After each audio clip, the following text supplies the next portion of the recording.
Amber and I had been married for just over 2 years when the first real crack showed itself.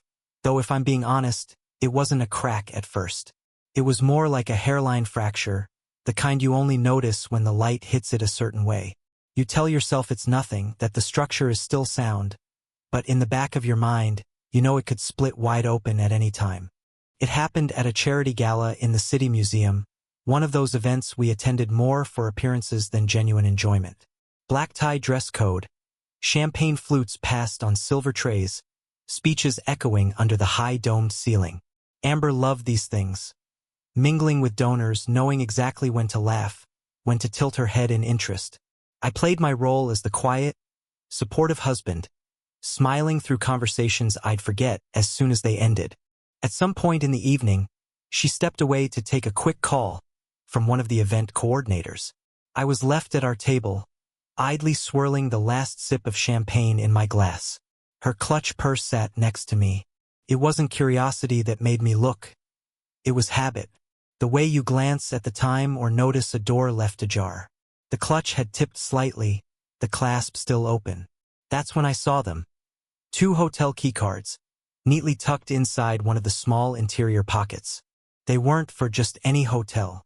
The logo belonged to a boutique place a block away from the museum. A place we'd passed plenty of times but never stayed at. The kind of place you book when you want somewhere discreet and, let's be honest, romantic. I remember staring at those keycards a beat too long, my mind already working overtime. We hadn't talked about staying the night anywhere, and there was no reason for her to have even 1 room key, let alone 2. When Amber returned, she was glowing from her phone conversation, cheeks faintly flushed. I didn't mention the keycards right away. Instead, I stood, handed her a drink from a passing waiter, and tried to read her expression as she thanked me. She seemed perfectly at ease, too at ease, if that makes sense. It wasn't until later, when we were both leaning on the balcony railing overlooking the main hall, that another piece fell into place. Amber checked the time on her smartwatch, and the screen lit up bright enough for me to read it over her shoulder. A calendar reminder, late checkout, 11:30 a.m. The date? Tomorrow morning. My stomach tightened. Late checkout wasn't something you scheduled unless you planned to be in that room in the first place. I told myself there could be a dozen innocent explanations. Maybe it was for one of her coworkers, or a mix-up from the gala's volunteer staff. Maybe she'd booked it for storage. But even as those thoughts ran through my head, they sounded flimsy, like excuses I was preemptively making for her. We left the gala not long after. I offered to drive, and she didn't protest. In the parking lot, as she leaned over to the glove box to find a breath mint, something else caught my eye. A folded receipt sticking out from the side pocket on her door. The logo matched the keycards. I could see enough through the thin paper to read the date, today, and the payment method, her personal card. Same boutique hotel. I didn't grab it, didn't wave it in her face right there in the dark parking structure. Instead, I sat behind the wheel and asked, as casually as I could, "Did you book a room somewhere for tonight?" Her answer came quickly, with just the right amount of surprise. "Oh, those keycards? Total mix-up." She laughed lightly, glancing at me as if to gauge whether I was buying it. I was helping out with the volunteer storage rooms earlier, and someone must have slipped them into my bag by mistake. You know how hectic things were. "And the late checkout?" I pressed. She shrugged, still smiling. "Probably a system error. I'll have to call them tomorrow and sort it out. Honestly, with the way tonight's gone, I'm not even surprised." Then she pivoted without missing a beat. "Can you believe the caterer almost forgot the dessert trays? And don't get me started on the centerpieces. Half of them were missing until 20 minutes before guests arrived." She kept talking about the chaos of the night, the missing decorations, the last-minute phone calls. And somehow, by the time we got home, the topic of hotel rooms and keycards had completely slipped from the conversation. Or maybe it had been pushed out, carefully, like a magician distracting you from the hand holding the card. That night, lying in bed, I stared at the ceiling long after Amber's breathing slowed beside me. The keycards, the receipt, the reminder on her watch, none of it was proof. And yet, every part of it felt deliberate, planned. I told myself there was no point in making accusations without more. I told myself I was tired, that maybe I was reading too much into things. But my gut didn't believe me, and it wouldn't let me sleep. On the drive home from the gala, I kept telling myself I was being dramatic. People misplace things. Systems glitch. Couples survive weirder moments than a pair of keycards and a reminder on a watch. But denial is a weak seatbelt. It clicks, it gives you the illusion of restraint, and then it fails at the first hard stop. 2 blocks from our place, Amber leaned her head against the window and hummed along to the radio like nothing was wrong. She asked if I wanted to swing by the 24-hour bakery for croissants. I said I wasn't hungry. She said, "Suit yourself," and posted a filtered photo of the museum staircase. #CityGala #giveback. Like we hadn't just tiptoed around a landmine. That night, I lay awake and made a quiet promise. I wouldn't accuse. I would observe. I'd give the truth room to introduce itself. It didn't take long. The first thing I noticed was her phone's location. We'd shared ours for safety, late-night drives, flights, a just-in-case kind of deal. That following Tuesday, during what she called an early strategy session, her dot went gray. Not moved, gone. The map said location unavailable, which sometimes happens when a battery dies or service drops. Only her battery hadn't died. I saw the green bar when she got home. And service? Everyone else at her office posted about a catered breakfast in the conference room. I told myself it was a fluke until it happened again. Thursday night. Then the next week, the same pattern, Tuesday, Thursday. Meetings, always meetings. Each time, the dot vanished like it had somewhere better to be. After that, the retreat started, wellness, mindfulness, whatever term HR was using that month. She'd come home with tote bags printed in soft fonts and words like breathe and reset. As if a Canvas slogan could fix anything. The timing of each retreat lined up too neatly with a colleague's travel photos. He was the media guy, clean haircuts, gym-sculpted shoulders, the kind of smile photographers call easy. He posted sunsets from resort balconies the same weekends Amber recharged.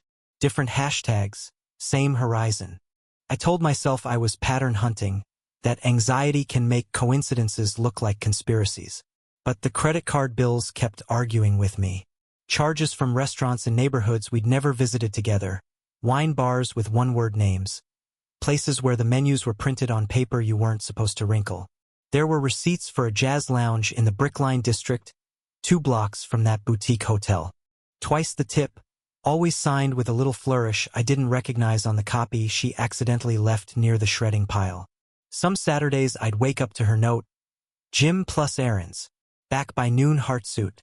Those mornings, the parking camera emails would arrive, the city's friendly reminders that our plate had been logged near the museum.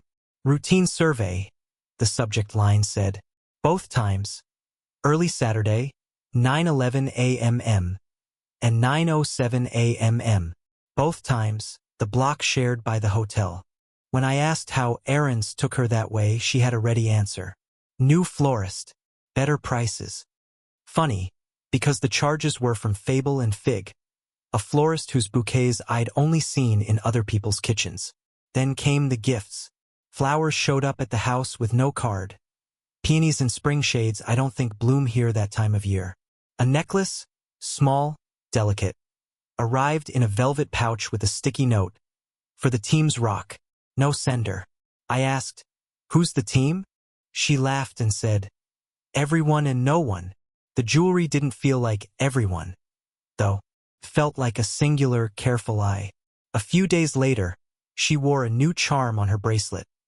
An enamel compass, navy and gold. I recognized it because I'd seen the same tiny compass on the wrist of her colleague in a workplace photo dump. Different metals, identical design. The caption under his selfie was something about finding the North Star of a campaign. The metaphor felt a little too int asterisk mate for branded content.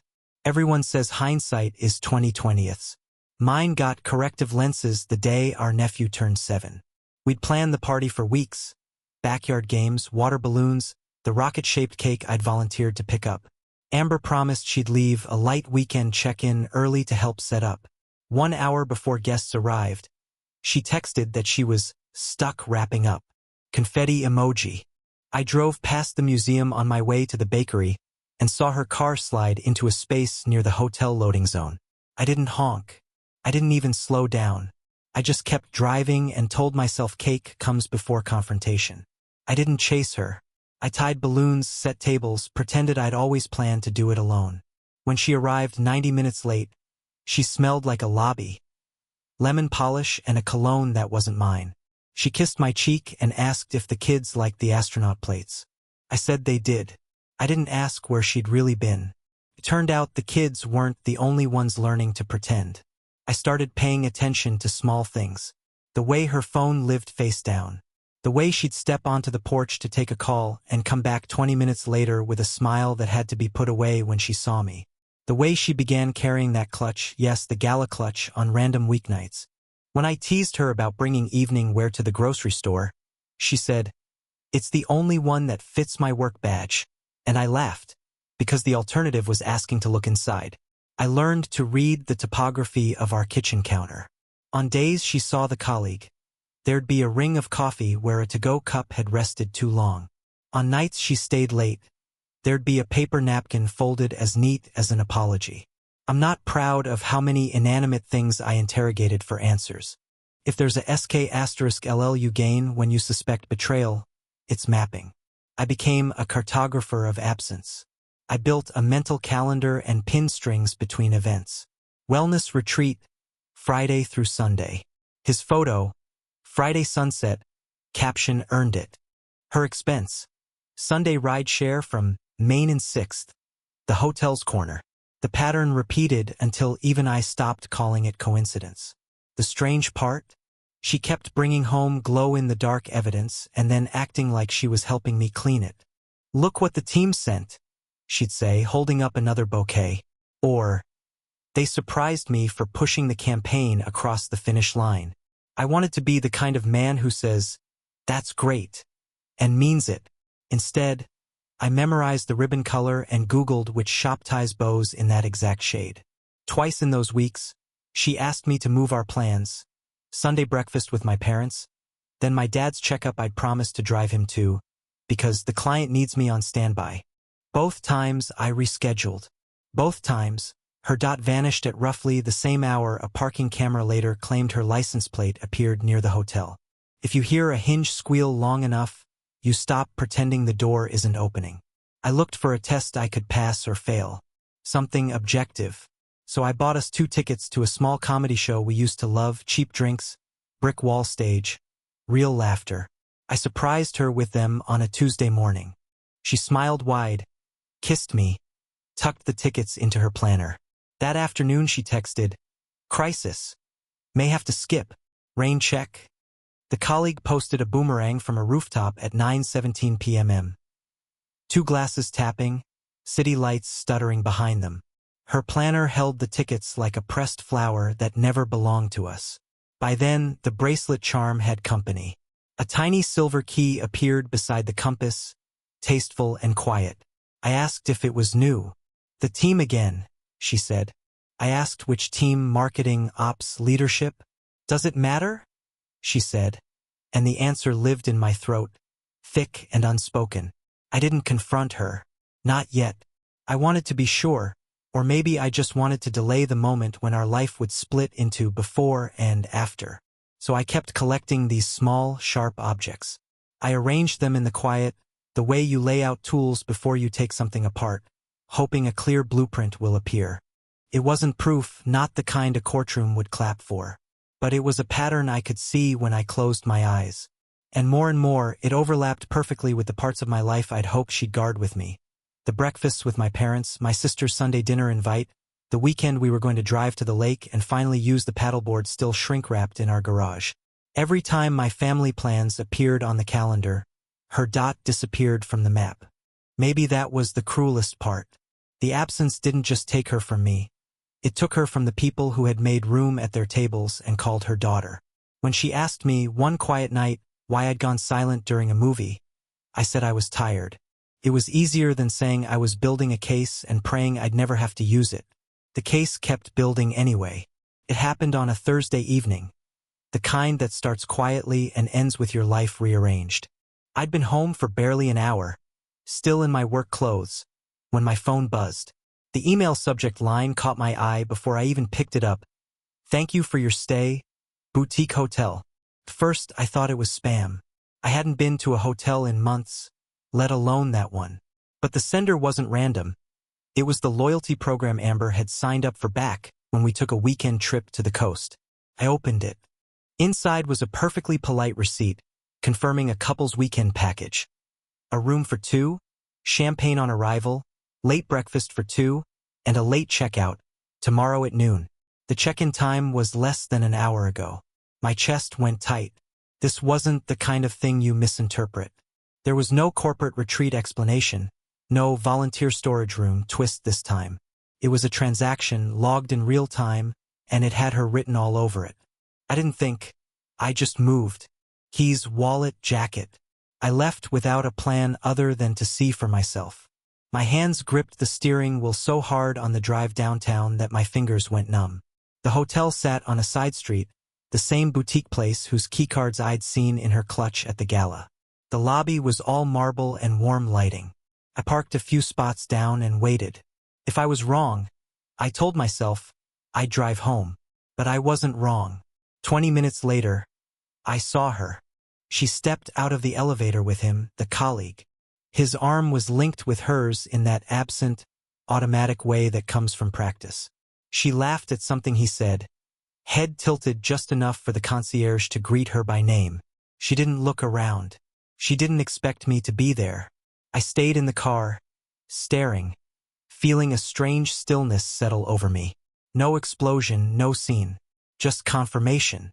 By the time I got home, I'd already decided. That same day, before midnight, I'd started dividing our belongings in my head. The records she never played but insisted we display. The set of mugs from our anniversary trip. The framed photos that now looked staged. When she came back later, she had the gall to suggest we stay friends. She said it with a kind of brightness, like she was offering a gift, as though my life had been waiting for her to hand me permission to keep her in it. I remember thinking, friends don't lie for a year. Friends don't book hotels in secret and call it nothing. I didn't say that. I just nodded, the way you nod when a stranger in the supermarket says something you don't want to engage with. That evening, I couldn't sit still. I walked down to the waterfront, the row of food trucks where Amber and I had met years ago, back when she was all curiosity and impulsive ideas. The air smelled like fried batter and salt water. I stopped at the taco stand we used to argue about. She swore the fish tacos were better. I swore it was the carnitas. That's when I heard my name. It was Chloe. She'd been one of Amber's closest friends once, though they hadn't spoken much lately. She hugged me like she hadn't seen me in years. We stood there, catching up in that hesitant way people do when they both know there's history they're not touching yet. We were mid-conversation when I noticed movement in the crowd. Amber was there, shopping bags in hand, heading toward the parking lot. She saw us, saw me with Chloe, and her face froze. There was something poetic about the moment. The place where our story had started, laughter over tacos, a shared bench on the pier, was the same place she stood watching me in someone else's arms. I didn't let go of Chloe right away. Not out of spite, but because it felt like the first real human connection I'd had in months, maybe longer. Amber didn't come over. She turned and walked the other way, bags swinging sharply at her side. I watched her go. The image of her and that man stepping out of the hotel elevator still burned into my mind. If there was a turning point, that was it. Not just the sight of her with him, but the sight of her seeing me with someone who wasn't playing games. For the first time in a long time, I didn't feel like the one chasing answers. I felt like the one walking away. After the night at the waterfront, Chloe and I kept crossing paths. At first, it was just coincidence. Bumping into each other at the market, running into her at the coffee shop near my office. Each time, the conversation picked up right where it had left off, easy and unforced, like we'd been talking for years instead of minutes. It wasn't until our third accidental meeting that we exchanged numbers. She sent the first text later that evening. Good to see you again. Let's catch up properly sometime. I stared at it longer than I should have before replying. Name the time and place. That's how it started. A coffee here, a walk there. Always simple, always short. No agendas. No manufactured emergencies to cancel plans at the last second. If she said she'd be there, she was there. If something came up, she told me before I'd left the house.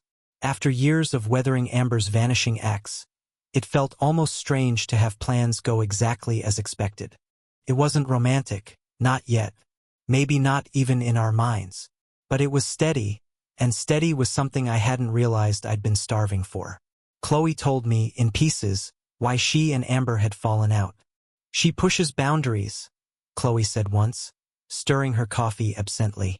She likes knowing she has power over people, even her friends, especially her friends. She didn't go into detail, and I didn't press her. It was enough to know that whatever I'd been living with in my marriage, others had felt it too. She knew the colleague by name. I hadn't mentioned him directly, but when I described the hotel, the car, the timing, she nodded slowly. Yeah, that tracks. I learned more from mutual acquaintances than I did from direct questions. People are surprisingly willing to share once they know the truth is already out in the open. One night, over beers with an old friend of mine who'd once done contract work for Amber's company, the whole picture started to come together. They've been a thing for almost a year, he said, almost apologetic, like he was telling me the weather forecast but knew it was going to ruin my plans. It wasn't a secret to everyone, just to you. I asked why no one had said anything sooner. He hesitated. You seemed happy, or at least committed, and she's persuasive. She made it sound like you were okay with her seeing other people. That hit harder than I expected. Not just the betrayal, but the way she'd rewritten our story for other people. The more I heard, the clearer her stay friends proposal became. It had never been about kindness or wanting to preserve something good between us. It was a safety net, one she could fall back on if things with him soured. I'd been a contingency plan, not a partner. That thought stuck with me for days. In the meantime, Chloe and I fell into a rhythm. Sunday walks by the waterfront, midweek coffee runs, occasional texts about a song she'd heard that she thought I'd like, or a joke about the bad soup at the corner deli. She had a dry humor that snuck up on you, the kind that landed a second after she said it, and she never seemed to be measuring her words. One afternoon, while we were sitting on a park bench watching a group of kids race paper boats in the fountain, Chloe said, "You seem lighter." I asked what she meant. "When I first saw you at the food trucks," she said, "you looked closed in, like someone had boarded up the windows. Now, I don't know, it's like some of them are open again." I didn't know whether to laugh or thank her. Instead, I just said, "It's been a long time since I could breathe without feeling like I had to defend it." She didn't respond with a pep talk or some trite advice. She just nodded, the kind of gesture that says, "I get it." In the weeks that followed, Amber's presence faded from my day-to-day life. Not because she stopped trying, she didn't, but because I stopped engaging. She texted, called, sent a long email about how we could rebuild. And each time I let it sit unanswered until the words became meaningless on the screen. Her attempts weren't grand gestures. They were calculated. Casual, just checking in messages. Photos of the cat we'd once talked about adopting. Little nudges meant to keep me in orbit. But the thing about orbits is they only hold if both objects are still bound by the same pull. I'd broken free. What Amber never seemed to understand was that it wasn't jealousy driving me away. It was the sheer exhaustion of living in a house where trust had to be rationed like clean water. I could forgive a bad day. I could forgive a stupid mistake. But a year-long lie wasn't a mistake. It was a system, a structure she'd built and maintained while looking me in the eye every morning. The people who'd known her longer than I had painted a consistent picture. She needed control the way other people need coffee. If she couldn't be certain she was the one holding the upper hand, she'd find a way to create the imbalance. That's why staying friends had never been a neutral offer. It was an insurance policy. One evening, after a walk with Chloe, I sat in my car a few minutes longer than usual before going inside. The street was quiet, just the sound of sprinklers and a dog barking somewhere down the block. I thought about how much of my energy over the past 2 years had gone into managing someone else's volatility. Decoding silences, smoothing over sudden mood swings, pretending I believed explanations that sounded rehearsed. With Chloe, there was none of that. If she didn't want to do something, she said so. If she was running late, she texted. If she didn't feel like talking, she admitted it. It wasn't that she was perfect, no one is, but she was straightforward. It made me realize how much I'd adapted to chaos. How quickly I'd learned to mistake it for passion, for intensity, for something worth chasing. Now, I didn't want to chase anything. I wanted to walk next to someone at a normal pace, in the same direction, without having to constantly check if they were still there. I wasn't making promises to Chloe. I wasn't even making them to myself. But I was making one to Amber, silently, each time I ignored another attempt at contact. There would be no standby role waiting for her. No second act in which she got to return and rewrite the ending. The truth was simple, even if it had taken me too long to see it. Control and love are not the same thing. One suffocates, the other gives you space to breathe. I spent 2 years holding my breath. And now I was finally exhaling. I should have known Amber wouldn't just fade out quietly. For a while, her silence had felt suspicious, like the eye of a storm rather than the end of one. When she reappeared, it wasn't with a direct message to me. It was through other people. It started with little comments relayed by mutual friends. One afternoon, a coworker I barely spoke to outside the office pulled me aside. "I ran into Amber at the gym," she said cautiously. "She mentioned you've been kind of possessive lately? That maybe you're not handling the breakup well?" I just stared at her. I'd made a point of keeping my head down, of not dragging anyone into this. And yet Amber was already writing her version of the story, one in which she was the level-headed one and I was the jealous, controlling ex. It was calculated. She didn't call me names outright. She planted suggestions. Enough to make someone think, maybe he's still hung up on her. Maybe he's bitter. Then came the warnings aimed at Chloe. A friend of hers, someone I'd never even met, reached out to just give her a heads up. According to this person, Amber had said I was on the rebound and using Chloe to make her jealous. The phrasing was so transparent I almost laughed. Almost. But Chloe didn't laugh. She looked at me across the table at our usual coffee shop and said, "She's trying to make me doubt you." "I know," I said. "And she's probably hoping it works." It didn't stop there. A week later, I got an email from HR at my company. "We've received a complaint about a potential conflict of interest." It read, "Regarding your personal association with someone connected to a partner firm." It didn't take much digging to figure out where it had come from. Amber's new partner worked for a company that had a small but visible collaboration with ours. The conflict was a stretch at best, but it was enough to trigger an internal review. The HR rep couldn't tell me the complainant's name, but her tight expression on the Zoom call said she didn't need to. It was a smart move in a petty way, 'cause trouble without leaving fingerprints. If it had stuck, it could have made my professional life complicated enough to distract me from everything else. On top of all this, she engineered what I can only describe as stage encounters. I'd see her at the gym at times she never used to go, suddenly remembering she'd left her water bottle near my bench. She'd show up at a public event I'd posted about, never alone, always with a friend or two, keeping her distance until just the right moment to walk past me, all wounded expression and careful eye contact. It was the performance that got me. She didn't look angry or even smug. She looked like the wronged party, as if she were silently telling the world, "Look what I have to deal with. Look what he's doing to me." The problem was, not everyone knows the full story.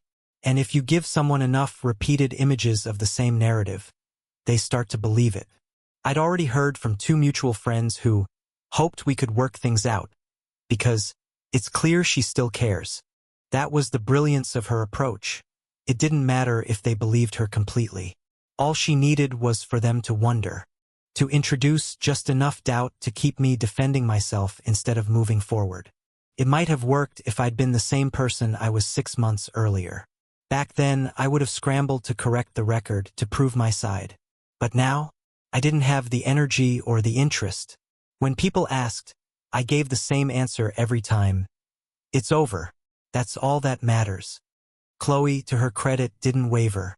She'd known Amber long enough to recognize the patterns. "This is her trying to keep you in her orbit," she said one evening as we walked along the waterfront. If she can't have control directly, she'll take it sideways. She was right, and knowing that made it easier not to bite when the bait was obvious. Still, it was exhausting. The HR thing dragged on for weeks before it was dismissed, leaving a faint shadow in my work record that I didn't deserve. The social encounters kept happening, each one carefully timed so she could act surprised to see me. The lowest point came at a charity 5K.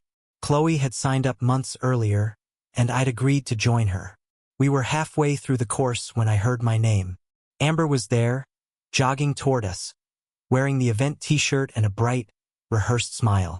She fell into step beside me, breathless but somehow still managing to talk.